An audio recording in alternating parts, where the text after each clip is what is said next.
মামা শুনেন শুনেন টিস্যু দেন নাকি লিগা বলেন তো। হায় হায় হায়, ইজ্জত শেষ।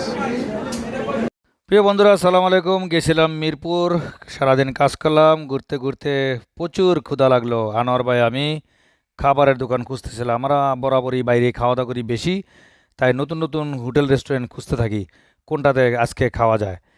এইভাবে রাব্বানি, তারপরে আবেশ, আরও ভালো ভালো কিছু হোটেল আছে। তো রাব্বানির 4টা শাখা, আমাদের একটা শাখায় খাওয়া হয় নাই, সেটা হচ্ছে প্যারিস রোড।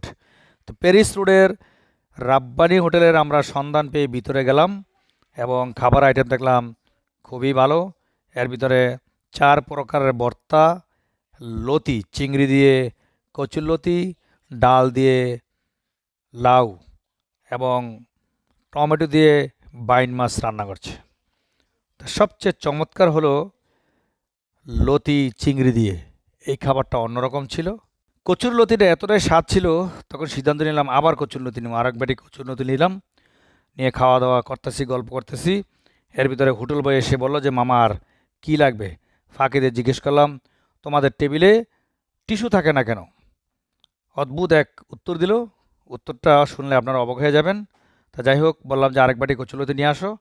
কচুরলতি আনতে গিয়ে সে বলতেছে মামা এখানে টিস্যু রাখি না, কিছু কিছু ভদ্রমহিলা টিস্যুর বক্স ব্যাগে করে নিয়ে যায়।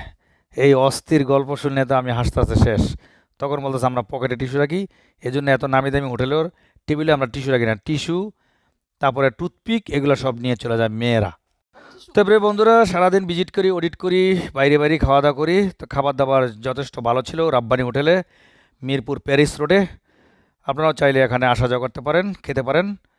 আর খাওয়া শেষে চা নিলাম, চাটাও ছিল অন্যরকম।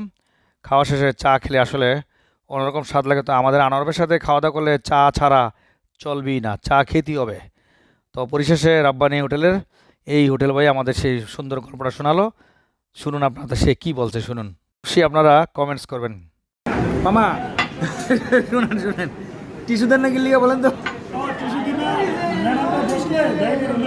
হায় হায় হায়, ইজ্জত শেষ।